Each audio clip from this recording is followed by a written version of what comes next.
আজ আমি বানাবো প্রথমবার চিকেন পকোড়া, তাও আবার ঘরোয়া পদ্ধতিতে। প্রথমে বোনলেস চিকেনগুলো খুব ছোট ছোট করে কেটে নিয়েছি। তারপর সেটাতে দিয়ে দিব একটা ডিম, তার সাথে একটু বেসন, একটু চালের গুঁড়ো, লবণ, হলুদ আর আদা, জিরে, শুকনো লঙ্কা বাটা। তারপর ভালো করে মাখিয়ে নেব। আজকে আমি প্রথমবার বানাচ্ছি, তাই কোয়ান্টিটিটা খুবই অল্প নিয়েছি। বেশি বানাবো না, কারণ যদি ভালো না লাগে তখন কিন্তু জিনিসগুলো পুরোই নষ্ট হবে। ভালো করে মেখে এখন লাস্টে দিয়ে দেবো একটু লেবুর রস, তারপর কিছুক্ষণ ঢাকা দিয়ে রেখে দেব।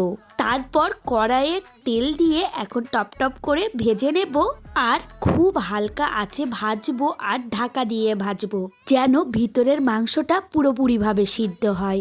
আর সত্যি কথা বলতে বন্ধুরা, এইভাবে বাড়িতে একবার বানিয়ে দেখবেন। সব বাড়ির মশলা, একটাও কেনা মশলা না, কিন্তু খেতে দুর্দান্ত হয়েছিল। কিন্তু এটা বলবো না একবারে রেস্টুরেন্টের মতো টেস্ট, কিন্তু খেতে ভালো হয়েছিল। আর সত্যি কথা বলতে লাস্টের ক্লিপটা আমি নিয়েছিলাম, কিন্তু ভিডিও অন করতে ভুলে গিয়েছি, তাই আগেই বলে দিলাম কেমন হয়েছে।